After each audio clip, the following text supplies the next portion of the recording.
Another application in which we've been using MapleSim and Maple is in the area of biomechanics. And specifically, we're focused on the modeling of human gait and not inverse dynamics modeling of human gait, which is typically done where you measure a human subject's motion, you then fit that motion to a model, and you work backwards to figure out the joint torques or the muscle forces that are creating that motion. We're looking at forward dynamic simulation so that we put a person in a room and they walk from A to B, and the simulation walks from A to B very similar to a real person would walk from A to B. So we've created these models, these multi-degree of freedom models within MapleSim. We've had to make use of custom components for the contact between feet and the ground.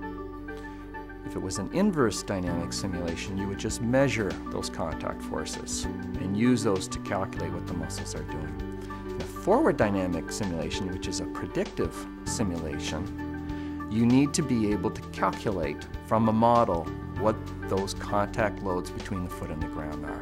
For that, we use some sophisticated contact models implemented as custom component templates. The other thing you need, besides all of the degrees of freedom associated with the human body, is a balance controller.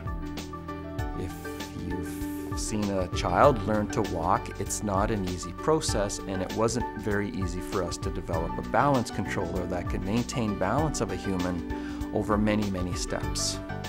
And the only way we were to come up with balance controllers that mimicked what the human nervous system is doing is by using a MapleSim model to try out new ideas over and over and over again. We've used a combination of optimization methods as well as some well-known results from human balance theory, including zero moment points, foot placement estimators.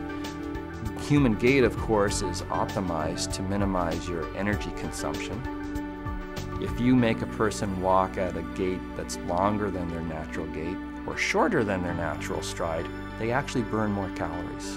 Similarly, if you make them walk with a gait that's a little bit wider or narrower, they burn more calories. There's an energy optimal natural gait for everybody. That's part of our human balance controller, and all of that was facilitated with our MapleSim models.